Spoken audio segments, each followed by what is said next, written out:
Rumor has it that BMW is discontinuing the X3M.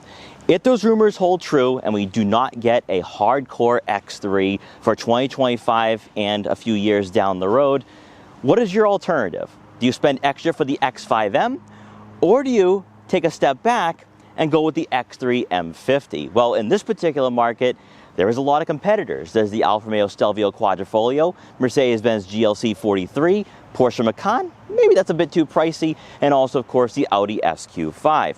But for 2025 and this all-new generation, BMW is promising something a bit different. A vehicle that is more performance-focused, more enthusiast-focused, but also a crossover that is fun to drive, practical, family-friendly, and maybe even a great value.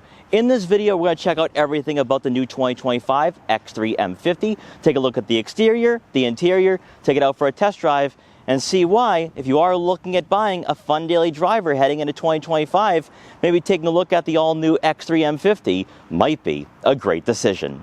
Now, before we get in this video, I want to give a huge shout and thank you to Herb Chambers BMW Sudbury in Sudbury, Massachusetts, for letting me come down here to check out the new X3 M50. Their link will be in the description below, so you can check out their extensive BMW inventory. So beginning with pricing, you're looking at a starting cost for 2025 at just over $64,000, which is a bit pricey compared to a Mercedes Benz GLC 43 and Audi SQ5. However, with the X3 M50, you get an inline six, whereas with the Mercedes Benz GLC 43, you get a four-cylinder hybrid. At $60,000, do you really want a four-cylinder? I don't think so. I wouldn't either. But also when you take a look at vehicles such as the Porsche Macan, maybe even the Alfa Romeo Stelvio Quadrifoglio, the X3 M50 is a better value at just over 60 grand. Now, when you take a look at this particular vehicle, it is sized very well. It's a nice balance. I've always felt that with the M50, but last generation with the M40, it was the nice middle ground. It was the crossover you could buy at around $60,000 that gave you pretty much everything. It gave you a great powertrain, but also soft suspension where it was not going to abuse you on longer drives, and it was family friendly and practical. For 2025, BMW retained all of that, but did widen and lengthen this crossover just a bit. So it is an inch longer and an inch wider, and BMW also widened the rear track for this crossover for better stability. And we're going to talk about this later on, because if the X3M isn't going to be produced for a new generation, this is going to be the choice to go with if you want that hardcore experience. They also lowered the roofline a bit by an inch as well.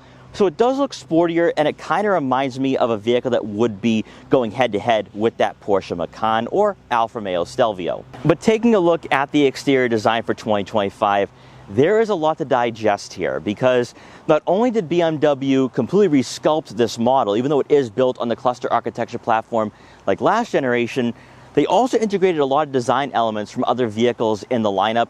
And this really all comes down to interpretation, because I see different vehicles every single time I take a look at this X3 M50. So up front, you are going to receive LED headlights. I love the L-shaped daytime running lights. We saw that for last generation for the BMW 5 Series.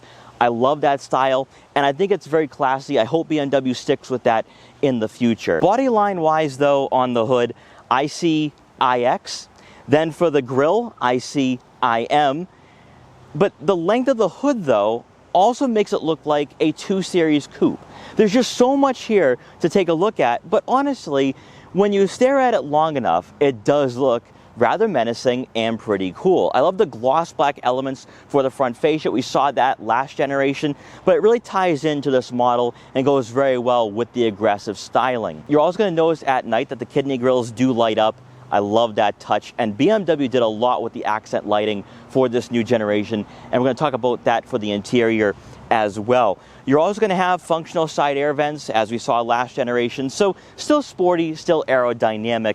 But I have to say, even though BMW is going in this boxier direction with their styling, it actually goes quite well with the X3 M50. But let me know what you think in the comment section below. Then as we take a look at the side profile, there is one thing I want to point out here. That yes, we do have the 20-inch alloy wheels on our X3 M50. However, for 2025, we're going to see this across the board in the BMW lineup over the next few years. They're no longer giving you run-flat tires, which is fantastic. So many BMW owners have been complaining about that for a very long time. We don't have to worry about that anymore for 2025 with the X3 M50. Now, as you would see with an M Sport model or M Performance model, you are going to receive gloss black side mirror caps, providing a nice color contrast on our model today. We have turn signal indicators, and better yet, we have blind spot detection for added safety and convenience. Then as you make your way around to the back, the interpretations continue for the X3 because it does take a lot of styling elements from the IM, and for some reason with the IM, it doesn't work on that vehicle. I don't know if it's because it's solely a hybrid and that alone has people's perceptions out of whack and they don't like that model. But it works on the X3. I like the squared off body lines. I like the hatchback and liftgate design here. It goes very well with the X-style LED taillights that have been brought over from last generation. I love that touch. Now, another thing I do want to talk about too is this dune gray metallic paint color. It's all new for 2025. I like it. I think it's a nice touch. Yes, it's a bit Nardo grayish, but I think it's classy. I think it goes very well with what BMW is all about here, especially for the X3 M50 with the gloss black accents. You're going to find that for the rear spoiler, but also the rear diffuser as well. And yes, we do have quad exhaust. Now, I know a lot of you purists out there from BMW are going to say, what the heck is BMW doing? They're diluting the M badge. Now, you've been talking about that for 6 or 7 years now, and here we are, and I think a lot of buyers do like what the M50 or the M40 from last generation was offering. But keep in mind, if the X3M isn't going to be produced, you have to have a vehicle that looks aggressive, and the quad exhaust does go very well with the rear fascia of this model. Better yet, they are functional, so unlike Audi that gives you fake exhaust vents, you don't have that for BMW. So at least we have that for this exciting and sports-oriented crossover. And while we're taking a look at the rear fascia, might as well check out the cargo area that we have here for 2025. So as always, you will receive a power liftgate, and inside behind the second row seats, you're looking at right around 31.5 cubic feet of room, which does outclass a lot of crossovers in this market, including the Mercedes Benz GLC, Audi Q5, Alfa Romeo Stelvio,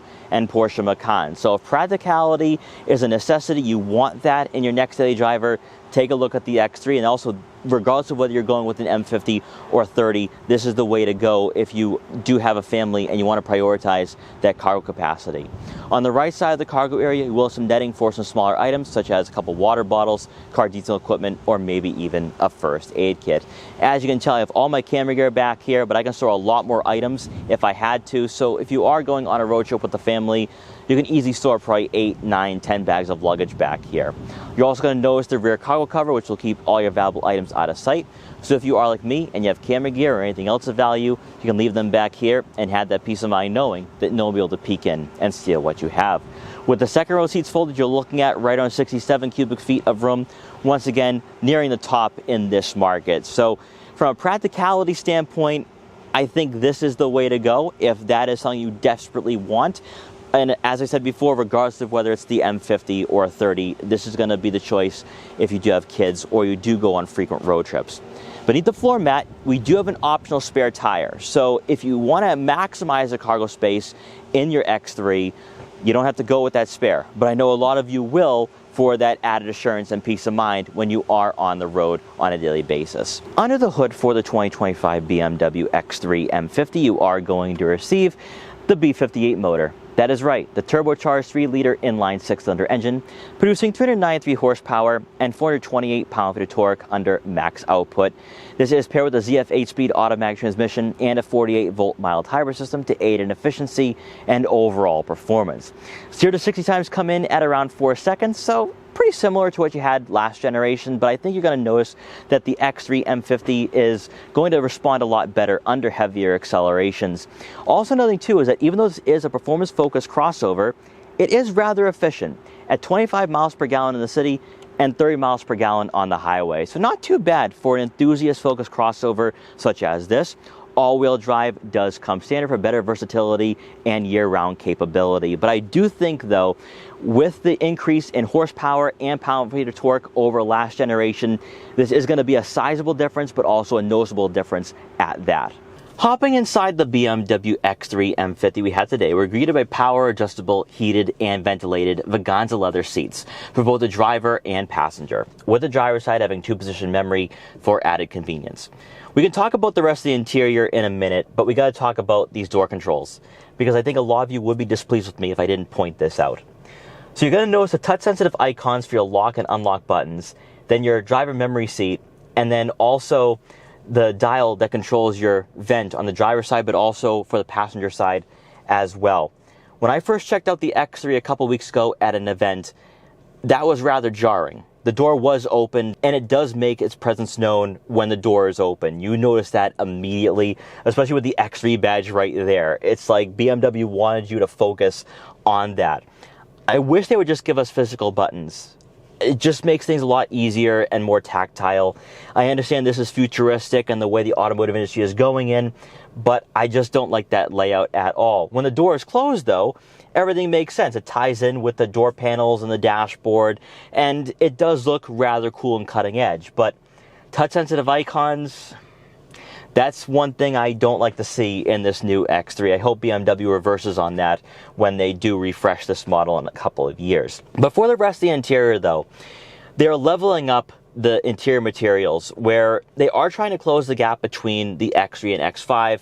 Obviously, that gap is still rather wide. The discrepancy is more than noticeable. However, if you are hopping in from a prior generation X3, you're going to love the dashboard layer. You're going to love the new technology. You're going to love the fact that the interior does wrap around you, gives you a fighter jet-like cockpit, and also, of course, you're going to love these seats. They provide a lot of support and bolstering, but more importantly, they're very well cushioned and very comfortable. So when you are on those longer road trips, or maybe you're on the mountain roads and just having a lot of fun with this crossover, you are going to be very comfortable. But you're also going to notice that for the dashboard too, where you have softer touch materials and just everything ties in together very well. But the reason why we are here today, though, is to check out the new technology and infotainment system, which is the main highlight outside of the performance for the M50. So you are going to notice a conjoined screen for your full digital gauge cluster and iDrive 9 user interface. That is all new for the X3. We'll get into that in a few minutes. If you remember last generation for the X3, the digital gauge cluster left a lot more to be desired. The graphics and resolution really wasn't the best. Also, it did lack in regards to customizability. So did BMW address that? Yes, they did. Now, if you do own a newer 5 Series or X1 or X2, this is going to be a very similar layout to those models. So by using the buttons and dial on the right side of the steering wheel, you can scroll through a variety of information and customize this screen to your liking. So you will have a variety of layouts to choose from, with more of a traditional layout, but also that futuristic style that we saw last generation. You can also display your navigation map from the screen. This would typically be the layout I would choose because everything else is a bit more straightforward. So of course you can see your G meter, then the media and radio. Also, of course, your driver assistance features and the fuel economy statistics and remaining fuel range. Our model also comes equipped with a head-up display, which has its own set of layouts. The resolution and quality is top-notch, and I think it's a must-have for your X3. It helps keep your eyes on the road ahead of you rather than the full digital gauge cluster. And I know some of you are going to be asking, is there sun glare still? Yes, unfortunately, there's still sun glare, even though the screen is curved. And also, it is still basically a mirror because I can see my face, which isn't what I want to be seeing when I am driving on a daily basis. So you are going to still have that like you had with the last generation X3. Then taking a look at the infotainment system for 2025, as I previously mentioned, you do receive the iDrive 9 user interface, which is Android based, by the way, giving you wireless Apple CarPlay and Android Auto compatibility to go along with onboard navigation, and the Harman Kardon speaker system, which will amplify the audio of your favorite music. Now, there are a few things I want to point out here about this screen, because even though it is Android based, it's not too different than the iDrive 7 or iDrive 8. However, there are a few things I want to point out here about this screen. We're not going to go too in-depth for the iDrive 9 today. I can come back at a later date and go over all the technology for this new X3. But unlike for the last generation X3, there isn't physical buttons for the dual zone climate control, heated and ventilated seats, and your heated leather-wrapped steering wheel. So all of that will be placed at the bottom of the screen, and this will require a bit of a learning curve, and I would say take a few minutes to get acclimated with this new head unit. Now, also what is new is the fact you do get more of a tablet-like layout here. which we're seeing a lot more of now in the automotive industry, just because I think a lot of manufacturers think that because we use iPads and iPhones, this is what we want in our vehicles. Maybe you like it, maybe you don't. I think that this is still cleanly laid out. It is on par with what you have with Mercedes Benz and Audi. So I think a lot of you are going to find yourself very acclimated with this screen, but better yet, you will find the rotary dial and quick access buttons on the center console, much like you had last generation. Now, unlike the X1 and X2, you don't get the rotary dial. So you're still going to have dual functionality here, which you do not receive with Mercedes Benz and Audi. So I think if you want a user-friendly experience, go with the X3 in that regard. You are going to find quick access buttons for your media, telephone, navigation, home screen, and back button, much like we saw last generation.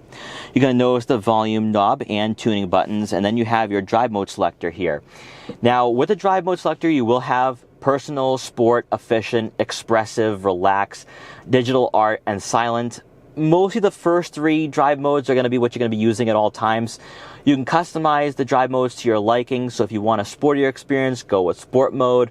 If you want more of a relaxed experience, go with efficient. All pretty straightforward stuff here. You don't need me to actually explain that to you guys. It's also on the center console where you will find your camera systems. So for 2025 with our model, we do get a top view camera with trajectory, a front and rear backup camera with trajectory, and also a 360-degree 3D camera. So if you are parking on city streets or in a tight garage, you'll have plenty of visibility here with this model, and that's exactly what you would expect for a crossover priced around $65,000 to $70,000. So I think a lot of you are definitely going to like that for sure. Then moving on to the rest of the interior, you are going to have a wireless phone charging pad, 2 USB-C inputs, also 2 cup holders. But for me, it's the interior accent lighting, where BMW went far and beyond the Call of Duty for that, because a lot of manufacturers just kind of hide it into the dashboard and maybe even the center console, where this kind of screams and shouts at you, especially when you turn on your hazards, where it starts blinking red.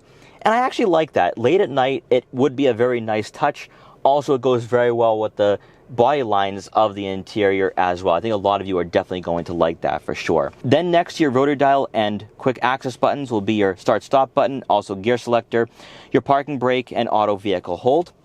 For the standard storage compartment, there's plenty of room for smaller items such as a couple wallets, smartphones, or smaller gadgets. Then to round out the front seating area, above will be a fixed panoramic moonroof, which will bring in a lot of natural light to the interior, but also make the cabin seem a bit more spacious than in reality.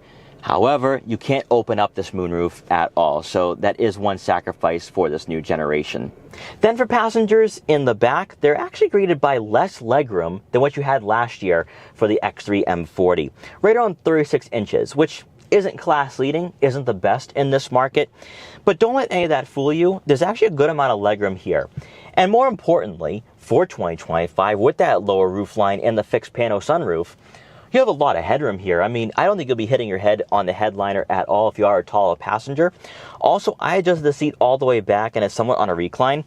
And I have a good amount of legroom here, so it's still family friendly and conducive for those who do have passengers in the back at all times.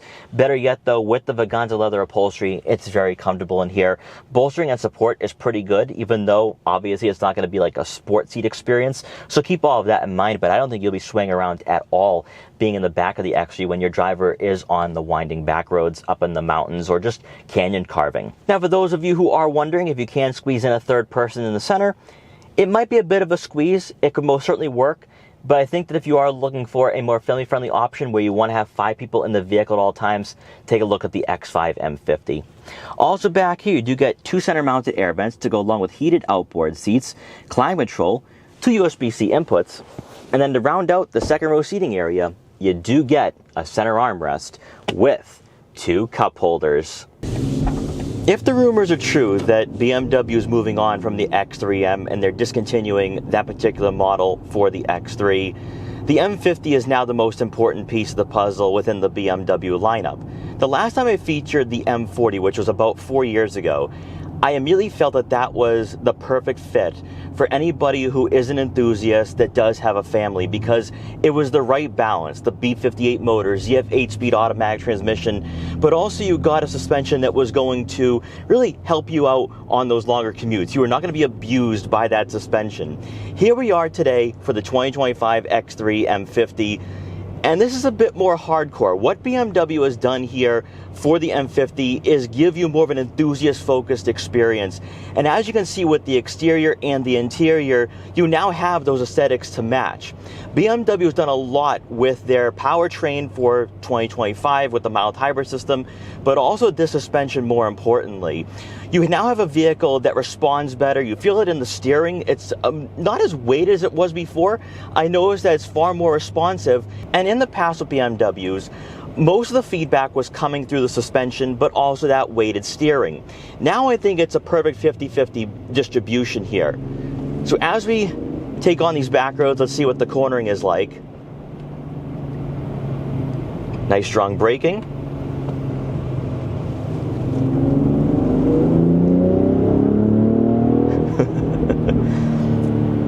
And immediately what I'm noticing here, one, its agility is far better than the outgoing generation, but the acceleration is exhilarating.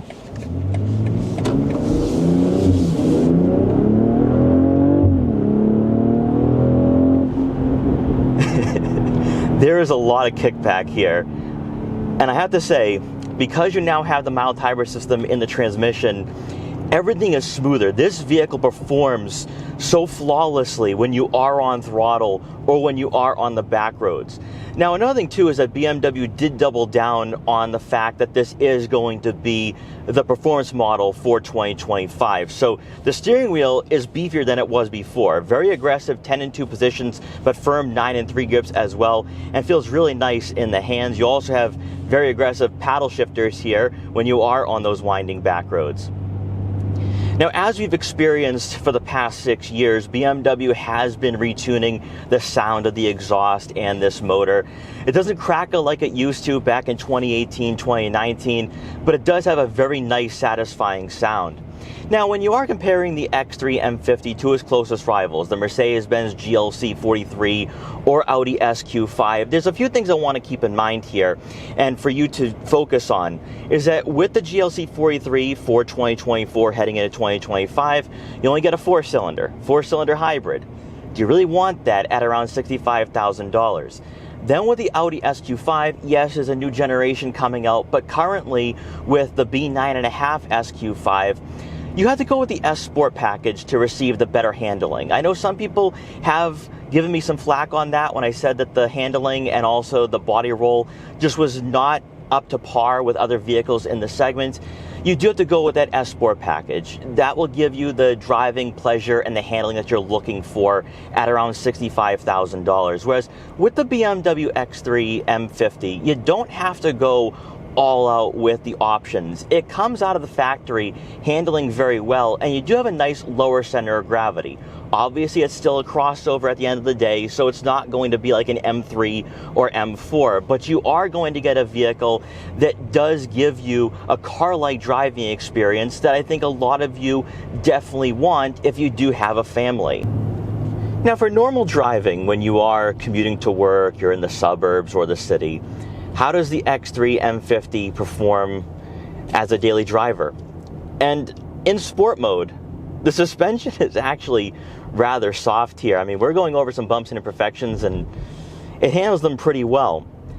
Better yet, the interior insulation is pretty good here, and that is one thing that I have noticed with this generation, and what we're seeing a lot more of now on the cluster architecture platform is that BMW is starting to integrate some softer touch materials on the dashboard, really closing the gap between the X3 and X5. And you're going to notice that immediately with this generation.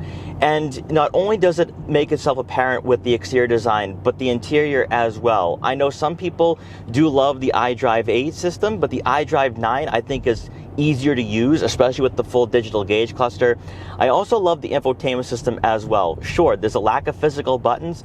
I do think a lot of you are going to like that the curved screen is closer towards you, and that is going to make it very easy to use on a daily basis.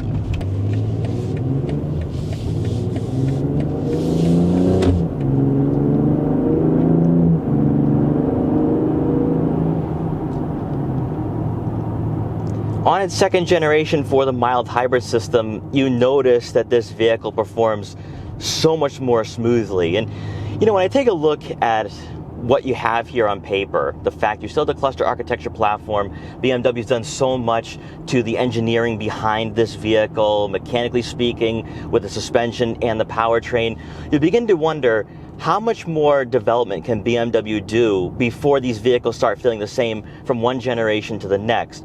And I will say that this does feel more refined. As we talk about quite often, that yes, there's more rigidity to the chassis and platform.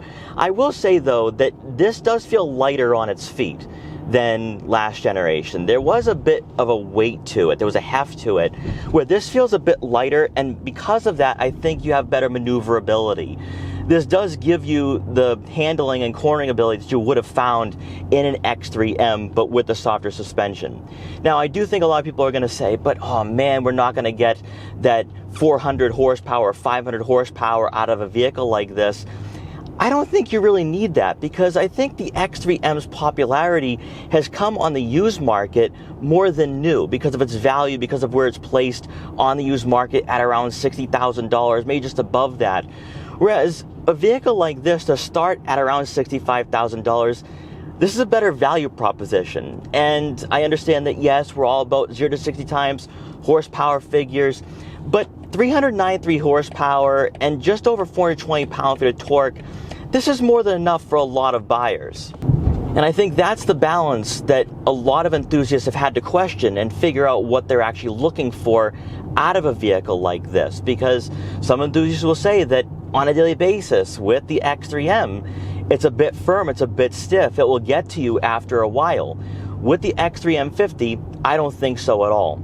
Since we're not out on some mountain roads or some back roads, really can't push the M50 today in the suburbs, but I will say though, this is an intoxicating experience. And it's mostly because of the handling and cornering. For those of you wondering and asking, okay, Boston Autoblog, with the M50, obviously it handles great, it drives great, but is it raw like an X3M? Not really. I think it's too refined to be an X3M replacement, but I think this is the direction that BMW has to go in regards to just where this market is right now. Taking a look at the Porsche Macan, the Alfa Romeo Stelvio Quadrifoglio, I think even the Audi SQ5 and Mercedes Benz GLC 43 and maybe even the 63 as well. This is what buyers are looking for. They want performance, they also want luxury as well. And this balances it far better than last generation. I personally love the fact that it does feel so refined. I love the fact that it feels so smooth, it hugs the corners, the performance is engaging. It's a very fun vehicle to drive. And we have talked about this for a long time, that crossovers are the way to go if you are an enthusiast, if you love your sports car, but you have to be responsible now. You have to take that next leap. And what these manufacturers have done, they've given you vehicles that are a viable alternative, that you can have your cake and eat it too. And really, for a vehicle well below $100,000, this does give you everything. In regards to how I feel about the M50 compared to the M40 from last generation, I think this is far better. I truly believe that. And it's not just the performance, because I can get caught up in all of that. I mean, sure, it still has the B58 ZF8 speed, but I love the fact that they've also given you an interior and driving environment to match. And we didn't necessarily have that last generation, and it's mostly because obviously it's an X3, it's not an X5. You're not going to receive all the bells and whistles, you're not going to receive the highest quality materials. But this time feels very different. And when you're taking a look at other vehicles in this market, I think the X3 M50 is very competitive, and better yet, you're not getting a 4-cylinder hybrid, you're still getting that inline 6. So guys, I hope you enjoyed this review for the 2025 BMW X3 M50. If you did, please like, comment, share, and subscribe for more, and I will see you guys next time.